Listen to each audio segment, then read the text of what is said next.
18 October ದಿನ ಗುರು ಮಿಥುನದಿಂದ ಕರ್ಕಾಟಕ ರಾಶಿಗೆ ಬರ್ತಾನೆ. ಮೇಷರಾಶಿ ಸಂಜಾತರು ಕೂಡ ಹೆಚ್ಚಿನ ಸ್ವಲ್ಪ ಕಷ್ಟ ನಷ್ಟ ಭಾವನೆಗಳಿಗೆ ಗುರಿಯಾಗ್ತಕ್ಕಂಥದ್ದು ನಮಗೆ ಗೋಚರವಾಗ್ತಾ ಇದೆ. ಪಿತ್ರಾರ್ಜಿತವಾಗಿರ್ತಕ್ಕಂತಹ ಆಸ್ತಿಯನ್ನು ಕಳೆದುಕೊಳ್ತಕ್ಕಂತಹ ಒಂದು ಯೋಗ, ಹೆಚ್ಚಿನ ಹಣವನ್ನು ವ್ಯಯ ಮಾಡಿಕೊಳ್ತಕ್ಕಂತಹ ಯೋಗವು, ಪೋಸ್ಟ್ ಗ್ರಾಜ್ಯುಯೇಷನ್ ಯಾರು ಮಾಡುತ್ತದೆ PG ಮಾಡ್ತಾ ಇರ್ತಕ್ಕಂಥವರಿಗೆ ಹೆಚ್ಚಿನ ತೊಂದರೆ ಕಾಣುತ್ತೆ. ವ್ಯಾಪಾರದಲ್ಲಿ ಹಣವನ್ನು ಹಾಕುವುದರಿಂದ ಹೆಚ್ಚಿನ ಕಷ್ಟ ನಷ್ಟಕ್ಕೆ ಒಳಗಾಗ್ತಾರೆ. ಕೂಡಿಟ್ಟರೆ ದುಡ್ಡೇ ಹಾಳಾಗಿ ಹೋಗ್ತಕ್ಕಂಥ ಒಂದು ಯೋಗ.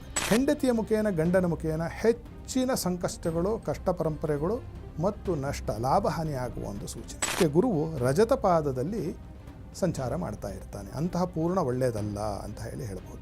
ಮೇ 2026 ಅಂತ್ಯದವರೆಗೂ ಬೇರೆ ಥರ ಫಲವನ್ನು ಕೊಡ್ತಾನೆ ಗುರು ಮಿಥುನಕ್ಕೆ ಹೋದ ನಂತರದಲ್ಲಿ. ಅದು ಲ್ಯಾಬ್ ಟೆಕ್ನಿಷಿಯನಿಂದ ಹಿಡಿದುಬಿಟ್ಟು ಚಿಕ್ಕದಾಗಿರೋ ನರ್ಸಿಂದ ಹಿಡಿದು ಅವರೆಲ್ಲರಿಗೂ ಕೂಡ ಹೆಚ್ಚು ಓದುವ ಒಂದು ಅವಕಾಶ ಉಂಟಾಗುತ್ತೆ. ಅಣ್ಣ ತಮ್ಮಂದರೊಂದಿಗೆ ಸ್ವಲ್ಪ ಜಗಳ ಕದನ ಮಾಡಿಕೊಂಡಿದ್ದರೆ ಅದು ಉಲ್ಬಣಿಸುವ ಒಂದು ಸೂಚನೆಯೂ ಕೂಡ ಉಂಟು. ಡಿಸೆಂಬರ್ 5ರ ನಂತರದಲ್ಲಿ ಅನಾರೋಗ್ಯದ ನಿಮಿತ್ತ ಹೆಚ್ಚಿನ ಹಣವ್ಯಯ ಆಗುತ್ತೆ, ಹೆಚ್ಚು ಹಣ ಖರ್ಚಾಗುತ್ತೆ. ಲಕ್ಷ್ಮೀನಾರಾಯಣನ ಸೇವೆ, ಪೂಜೆ, ಪುನಸ್ಕಾರ, ಶ್ಲೋಕದ ಪಠಣೆಯನ್ನು ಮಾಡಬೇಕು.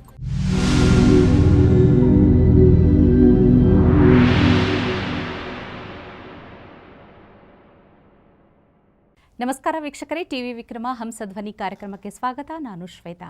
ಯೋಗ ಸೂತ್ರ ಮತ್ತು ಆಧ್ಯಾತ್ಮಿಕತೆಯ ಅರ್ಥಪೂರ್ಣ ವಿಚಾರಗಳನ್ನು ತಿಳಿಸುವಂತಹ ವೇದಿಕೆಯೇ ಹಂಸಧ್ವನಿ ಕಾರ್ಯಕ್ರಮ. ಎಂದಿನಂತೆ ನಮ್ಮೊಟ್ಟಿಗಿದ್ದಾರೆ ತತ್ವಜ್ಞಾನಿಗಳು, ಧರ್ಮಶಾಸ್ತ್ರ ಪಾರಂಗತರು, ವೇದಶಾಸ್ತ್ರ ಪರಿಣಿತರು ಆಗಿರುವಂತಹ ಹಂಸಶ್ರೀ ಸವಿತೃ ಶರ್ಮಾ ಗುರೂಜಿ. ಗುರೂಜಿ, ನಿಮಗೆ ಕಾರ್ಯಕ್ರಮಕ್ಕೆ ಆತ್ಮೀಯವಾದ ಸ್ವಾಗತ. ಅನಸೂಯಾತ್ರಿ ಸಂಭೂತೋ ಶ್ರೀ ದತ್ತಾತ್ರೇಯೋ ದಿಗಂಬರಃ ಸ್ಮೃತೃಗಾಮಿ ಸ್ವಭಕ್ತಾನಾಂ ಉದ್ಧರ್ತಾ ಭವಸಂಕಟಾತ್ ಶ್ರೀಮದ್ ಜಗದ್ಗುರು ಶ್ರೀ ಶ್ರೀ ಶ್ರೀ ಸಚ್ಚಿದಾನಂದ ಬಾಲಿಕೇಶ್ವರ ಭಾರತಿ ಮಹಾಸ್ವಾಮಿನೇ ನಮಃ. ಜೈ ಗುರುದೇವ ದತ್ತ. ಎಲ್ಲರಿಗೂ ಶುಭೋದಯ, ಮಂಗಳವಾಗಲಿ. ವೀಕ್ಷಕರೇ, ಗುರು ಗೋಚಾರ ಫಲಗಳ ಸರಣಿ ಸಂಚಿಕೆಯನ್ನು ಆರಂಭಿಸಿದ್ದೀವಿ. ಇವತ್ತು ಮೊದಲನೇ ರಾಶಿ ಮೇಷ ರಾಶಿಯಲ್ಲಿ ಹುಟ್ಟಿದವರಿಗೆ ಯಾವ ರೀತಿಯ ಪರಿಣಾಮಗಳು ಉಂಟಾಗಬಹುದು ಅನ್ನೋದ್ರ ಬಗ್ಗೆ ತಿಳಿಸ್ಕೊಳ್ಳೋಣ. ಗುರುಜಿ ಹೇಳಿ, ಮೇಷ ರಾಶಿ, ನೀವು ಯಾವಾಗಲೂ ಹೇಳ್ತಾ ಇರ್ತೀರಿ ಮೇಷ ರಾಶಿ ಮೇಷ ಲಗ್ನ ಅನ್ನುವಂಥದ್ದು. ಹಾಗಾದರೆ ಯಾವ ರೀತಿ ಗುರುವಿನ ಒಂದು ರಾಶಿ ಬದಲಾವಣೆಯಿಂದ ಉಂಟಾಗುವ ಪರಿಣಾಮಗಳು ಹೇಳಿ ಗುರುಜಿ. 18 ಅಕ್ಟೋಬರ್ ದಿನ ಗುರು ಮಿಥುನದಿಂದ ಕರ್ಕಾಟಕ ರಾಶಿಗೆ ಬರ್ತಾನೆ. ಆಗ ಮೇಷದವರಿಗೆ ಏನು ಫಲಗಳು ಉಂಟಾಗುತ್ತೆ ಅಂತಕ್ಕಂಥದ್ದನ್ನು ನಾವು ನೋಡಲಾಗಿ, ಮೊಟ್ಟ ಮೊದಲನೇದಾಗಿ ಪಿತ್ರಾರ್ಜಿತವಾಗಿರ್ತಕ್ಕಂತಹ ಆಸ್ತಿಯನ್ನು ಕಳೆದುಕೊಳ್ತಕ್ಕಂತಹ ಒಂದು ಯೋಗ, ಅಥವಾ ತಂದೆಗಾಗಿಯೋ ದೂರ ಪ್ರಯಾಣಕ್ಕಾಗಿಯೋ ಹೆಚ್ಚಿನ ಹಣವನ್ನು ವ್ಯಯ ಮಾಡಿಕೊಳ್ತಕ್ಕಂತಹ ಯೋಗವು, ಓದಿಗಾಗಿ ಹಣವನ್ನು ಇಟ್ಟು ಓದು ಮುಗಿಯದೆ ಹಣ ಹಾಳಾಗಬಹುದಾಗಿರ್ತಕ್ಕಂಥ ಯೋಗ. ಅದು ಸ್ನಾತಕೋತ್ತರ ಪದವೀಧರರು ಯಾರಿದ್ದಾರೆ, ಪೋಸ್ಟ್ ಗ್ರಾಜ್ಯುಯೇಷನ್ ಯಾರು ಮಾಡುತ್ತದೆ PG ಮಾಡ್ತಾ ಇರ್ತಕ್ಕಂಥವರಿಗೆ ಹೆಚ್ಚಿನ ತೊಂದರೆ ಕಾಣುತ್ತೆ. ಅಲ್ಲದೆ ಹೆಂಡತಿಯ ತಂದೆಗೆ ಅಥವಾ ಗಂಡನ ತಂದೆಗೆ, ಒಟ್ಟಿನಲ್ಲಿ ಮಾವನಿಗೆ ತೊಂದರೆ ಆಗ್ತಕ್ಕಂಥದ್ದು, ಅವರು ಬಹಳ ಕಷ್ಟವನ್ನು ಪಡ್ತಕ್ಕಂಥದ್ದು. ಅದರ ಮುಖೇನ ಮೇಷರಾಶಿ ಸಂಜಾತರು ಕೂಡ ಹೆಚ್ಚಿನ ಸ್ವಲ್ಪ ಕಷ್ಟ ನಷ್ಟ ಭಾವನೆಗಳಿಗೆ ಗುರಿಯಾಗ್ತಕ್ಕಂಥದ್ದು ನಮಗೆ ಗೋಚರವಾಗ್ತಾ ಇದೆ. ಹಾಗೆ ಮುಂದುವರೆದು ನೋಡಿದಾಗ ವ್ಯಾಪಾರಸ್ಥರು ಯಾರಿದ್ದಾರೆ ಮೇಷರಾಶಿಯವರು, ಅವರು ವ್ಯಾಪಾರದಲ್ಲಿ ಹಣವನ್ನು ಹಾಕುವುದರಿಂದ ಹೆಚ್ಚಿನ ಕಷ್ಟ ನಷ್ಟಕ್ಕೆ ಒಳಗಾಗ್ತಾರೆ. ಆದ್ದರಿಂದ 18ನೇ ತಾರೀಕಂದ್ರೆ ಮೇಷರಾಶಿ ವ್ಯಾಪಾರಸ್ಥರು ಹೆಚ್ಚಿನ ಜಾಗರೂಕತೆಯಿಂದ ಇರಬೇಕಾಗಿರ್ತಕ್ಕಂಥದ್ದು ನಮಗೆ ಕಂಡು ಬರ್ತಾ ಇದೆ. ಸ್ವಲ್ಪ ಜೋಪಾನವಾಗಿರಬೇಕು. ಸಂಚಿತ ಧನಸ್ಯ ನಾಶ ಅಂತ ಹೇಳುತ್ತೆ. ಕೂಡಿಟ್ಟರೆ ದುಡ್ಡೇ ಹಾಳಾಗಿ ಹೋಗ್ತಕ್ಕಂಥ ಒಂದು ಯೋಗ. ಅದೇ ರೀತಿಯಾಗಿ ಮೇಷದವರಿಗೆ ಹೆಂಡತಿಯ ಮುಖೇನ ಗಂಡನ ಮುಖೇನ ಹೆಚ್ಚಿನ ಸಂಕಷ್ಟಗಳು, ಕಷ್ಟ ಪರಂಪರೆಗಳು ಮತ್ತು ನಷ್ಟ, ಲಾಭಹಾನಿ ಆಗುವ ಒಂದು ಸೂಚನೆ. ಗಂಡನಿಗೆ ಕೆಲಸ ಹೋಗ್ಬೋದು, ಅಥವಾ ಹೆಂಡತಿಗೂ ಕೆಲಸ ಹೋಗಬಹುದು, ಅಥವಾ ಅವರಿಗೋಸ್ಕರ ಹಣವನ್ನು ವ್ಯಯ ಮಾಡ್ತಕ್ಕಂಥದ್ದು, ಅದು ದುರ್ವ್ಯಯ, ಒಳ್ಳೆಯ ವ್ಯಯ ಇಲ್ಲ, ಆಗಬಹುದಾಗಿರ್ತಕ್ಕಂಥ ಒಂದು ಸನ್ನಿವೇಶಗಳು ನಮಗೆ ಮೇಷದವರಿಗೆ ಸಂಭವಿಸ್ತಕ್ಕಂಥದ್ದು ಕಂಡು ಬರ್ತಾ ಇದೆ. ಈ ಮೇಷಕ್ಕೆ ಗುರುವು ರಜತ ಪಾದದಲ್ಲಿ ಸಂಚಾರ ಮಾಡ್ತಾ ಇರ್ತಾನೆ. ಅಂತಹ ಪೂರ್ಣ ಒಳ್ಳೆಯದಲ್ಲ ಅಂತ ಹೇಳ್ಬೋದು. ಇದು ಯಾವಾಗ? ಅಕ್ಟೋಬರ್ 18ರಿಂದ ಡಿಸೆಂಬರ್ 5ರವರೆಗೂ ಫಲ. ಡಿಸೆಂಬರ್ 5ರ ನಂತರ ಮೇ 2026 ಅಂತ್ಯದವರೆಗೂ ಬೇರೆ ಥರ ಫಲವನ್ನು ಕೊಡ್ತಾನೆ ಗುರು ಮಿಥುನಕ್ಕೆ ಹೋದ ನಂತರದಲ್ಲಿ. ಆ ಫಲ ಸಂಪ್ರಾಪ್ತಿ ಯೋಗಗಳು ಏನು ಹೇಳುತ್ತೆ ಅಂತಂದರೆ, ಮೊಟ್ಟ ಮೊದಲನೇದಾಗಿ ಅಣ್ಣ ತಮ್ಮಂದಿರಿಂದ ಭಾಗ್ಯೋದಯ ಉಂಟಾಗ್ತಕ್ಕಂಥದ್ದು, ಪ್ರಯಾಣದಿಂದ ಹೆಚ್ಚಿನ ಒಂದು ಶುಭ ಆಗ್ತಕ್ಕಂಥದ್ದು, ಮತ್ತು ಯಾರು ವೈದ್ಯರಿದ್ದೀರಿ, ಡಾಕ್ಟರ್ಸ್ ಅಥವಾ ಮೆಡಿಕಲ್ ಪ್ರೊಫೆಷನಲ್ಸ್ ಯಾರಿದ್ದೀರಿ, ಯಾರು ಬೇಕಾದರೂ ಆಗಬಹುದು, ಅದು ಲ್ಯಾಬ್ ಟೆಕ್ನಿಷಿಯನಿಂದ ಹಿಡಿದುಬಿಟ್ಟು ಚಿಕ್ಕದಾಗಿರೋ ನರ್ಸಿಂದ ಹಿಡಿದು ಅವರೆಲ್ಲರಿಗೂ ಕೂಡ ಹೆಚ್ಚು ಓದುವ ಒಂದು ಅವಕಾಶ ಉಂಟಾಗುತ್ತೆ ಮೇಷದವರಿಗೆ. ಅವರು ಹೆಚ್ಚು ಓದಲಿಕ್ಕೆ ಸಾಧ್ಯತೆಗಳನ್ನು ಕೊಡ್ತಾನೆ ಗುರು.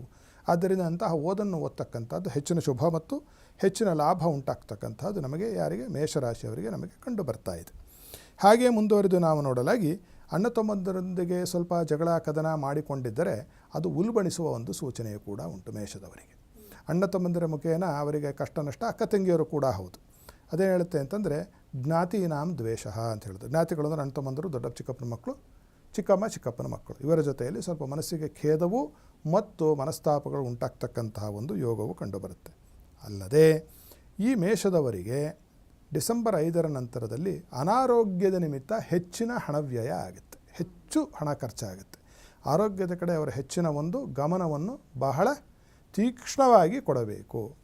ಮೇಷದವರಿಗೆ ಒಟ್ಟಿನಲ್ಲಿ ಒಂದು ಸಮಷ್ಟಿ ಪರಿಹಾರವನ್ನು ಕೂಡ ನಾವು ಹೇಳ್ತಾಬಹುದು. ಈ ಫಲಗಳನ್ನು ಹೇಳ್ತಾ ಅದೇನಪ್ಪ ಅಂತಂದರೆ ಲಕ್ಷ್ಮೀನಾರಾಯಣನ ಸೇವೆ, ಪೂಜೆ, ಪುನಸ್ಕಾರ, ಶ್ಲೋಕದ ಪಠನೆಯನ್ನು ಮಾಡಬೇಕು. ಬರೀ ಲಕ್ಷ್ಮೀ ಮಾಡಿದ್ರೂ ಉಪಯೋಗ ಇಲ್ಲ, ಬರೀ ನಾರಾಯಣ ಮಾಡಿದ್ರೂ ಕೂಡ ಉಪಯೋಗ ಇಲ್ಲ. ಅದನ್ನು ನೀವೇ ಅನ್ಕೋಬಾರ್ದು. ಲಕ್ಷ್ಮೀನಾರಾಯಣ ಸ್ವಾಮಿಯ ಇದೆ, ಲಕ್ಷ್ಮೀನಾರಾಯಣ ಸ್ವಾಮಿ ಗುಡಿಗಳಿದೆ. ಅಂತಹ ಲಕ್ಷ್ಮೀನಾರಾಯಣ ಸ್ವಾಮಿಯ ದೇವಸ್ಥಾನಕ್ಕೆ ಭೇಟಿ ಕೊಡ್ತಕ್ಕಂಥದ್ದು ವಿಶಿಷ್ಟವಾಗಿ ಅದು ಬುಧವಾರ ಮತ್ತು ಶನಿವಾರದ ದಿವಸ ಹೋಗಿ ಏನು ಕೊಡಬೇಕು ಲಕ್ಷ್ಮೀನಾರಾಯಣ ಸ್ವಾಮಿಗೆ ಅಂತಂದರೆ ಒಳ್ಳೆಯ ತುಳಸಿ ಮಾಲೆ, ಬಿಡಿ ತುಳಸಿಯನ್ನು ಕೊಡಬಹುದು. ಪಚ್ಚ ಕರ್ಪೂರವನ್ನು ಕೊಡಬೇಕು. ಭೀಮಸೇನಿ ಕರ್ಪೂರ ಅಂತ ಸಿಗುತ್ತೆ, ತಿನ್ನಲಿಕ್ಕೆ ಸಾಧ್ಯ ಇರುವ ಕರ್ಪೂರ, ಮಂಗಳಾರತಿಯ ಕರ್ಪೂರ ಅಲ್ಲ. ಶ್ರೀಗಂಧ, ಒಳ್ಳೆಯ ಶ್ರೀಗಂಧದ ಪುಡಿಯನ್ನು, ಶ್ರೀಗಂಧದ ಕೊರಡನ್ನು ತೆಗೆದುಕೊಂಡು ಹೋಗಿ ಕೊಡ್ತಕ್ಕಂಥದ್ದು. ಮತ್ತು ಸುಗಂಧ ದ್ರವ್ಯಗಳನ್ನು ಕೊಡ್ತಕ್ಕಂಥ ಎಸೆನ್ಷಿಯಲ್ ಆಯಿಲ್ಸ್ ಅಂತ ಬರ್ತಾ ಇದೆ ಸುಮಾರಿಗೆ. ಯಾವುದೋ ಶ್ರೀಗಂಧದ ಎಣ್ಣೆಯನ್ನು, ಸಂಪಿಗೆ ಎಣ್ಣೆಯನ್ನು, ಕೇದಿಗೆಯ ಎಣ್ಣೆಯನ್ನು, ಕೇಸರಿಯನ್ನು, ಇಂತಹವೆಲ್ಲವನ್ನು ಕೊಟ್ಟು ಸ್ವಾಮಿಯ ದರ್ಶನವನ್ನು ಮಾಡಿಕೊಂಡು ಒಂದು 10 ನಿಮಿಷ ಆತನ ಮುಂದೆ ಕೂತು ವಿನಮ್ರ ಭಾವದಿಂದ, ಅಪ್ಪ ನನ್ನ ಎಲ್ಲ ಪಾಪಶೇಷಗಳನ್ನು ನೀನು ಕ್ಷಮಿಸಿ ನನ್ನನ್ನು ಉದ್ಧಾರ ಮಾಡಬೇಕಪ್ಪ ಅಂತ ಹೇಳಿ ಆ ಪರಮಾತ್ಮನ ಒಂದು ಧ್ಯಾನವನ್ನು ಮಾಡಿ ಯಾವುದಾದರೂ ಒಂದು ಸ್ತೋತ್ರದ ಲಕ್ಷ್ಮೀನಾರಾಯಣ ಸ್ತೋತ್ರ ಅಂತ ಕೊಡಿ, ಈಗ ಆನ್ಲೈನೇ ಸಿಗುತ್ತೆ, ಎಲ್ಲರಿಗೂ ಲಭ್ಯ ಇದೆ.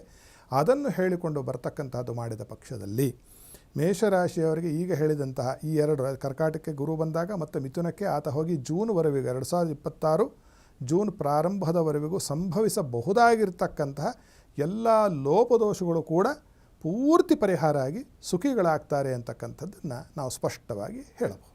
ಖಂಡಿತ ಗುರುಜಿ, ಮೇಷ ರಾಶಿಯಲ್ಲಿ ಹುಟ್ಟಿದವರಿಗೆ ಸಮಾಧಾನದ ಮಾತುಗಳನ್ನು ಹೇಳಿದ್ದೀರಿ, ಧನ್ಯವಾದಗಳು. ಸರ್ವೇ ಜನ ಸುಖಿನೋ ಭವಂತು. ವೀಕ್ಷಕರೇ, ಹಾಗಾದರೆ ಮುಂದಿನ ಸಂಚಿಕೆಯಲ್ಲಿ ಮತ್ತೊಂದು ರಾಶಿಯಲ್ಲಿ ಹುಟ್ಟಿದವರಿಗೆ ಯಾವ ರೀತಿ ಪರಿಣಾಮಗಳು ಉಂಟಾಗಬಹುದು ಅನ್ನೋದನ್ನು ತಿಳಿಸ್ಕೊಡೋಣ. ಹಾಗಾದರೆ ನಿಮ್ಮಲ್ಲೂ ಕೂಡ ಪ್ರಶ್ನೆಗಳು ಅಥವಾ ಸಮಸ್ಯೆಗಳಿದ್ದಲ್ಲಿ ಸ್ಕ್ರೀನ್ ಮೇಲೆ ಇರುವಂಥ ನಂಬರನ್ನು ಕಾಂಟ್ಯಾಕ್ಟ್ ಮಾಡಿ ಗುರೂಜಿಗಳನ್ನು ನೇರವಾಗಿ ಭೇಟಿಯಾಗಿ ಸಂಪರ್ಕಿಸಬಹುದು. ನಮಸ್ಕಾರ. ಟಿವಿ ವಿಕ್ರಮ, ದೇಶ ನಿಮ್ಮ ಕೈಯಲ್ಲಿ. ಈ ಕಾರ್ಯಕ್ರಮ ನಿಮಗೆ ಇಷ್ಟ ಆಗಿದ್ದಲ್ಲಿ ಲೈಕ್, ಶೇರ್ ಹಾಗೂ ಕಮೆಂಟ್ ಮಾಡಿ. ಟಿವಿ ವಿಕ್ರಮದ ಕಾರ್ಯಕ್ರಮಗಳನ್ನು ನಿರಂತರವಾಗಿ ವೀಕ್ಷಿಸಲು ಸಬ್ಸ್ಕ್ರೈಬ್ ಮಾಡಿ, ಬೆಲ್ ಐಕನ್ ಒತ್ತಿ.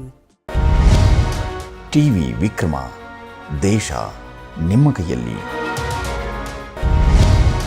ಟಿವಿ ವಿಕ್ರಮ, ದೇಶ ನಿಮ್ಮ ಕೈಯಲ್ಲಿ.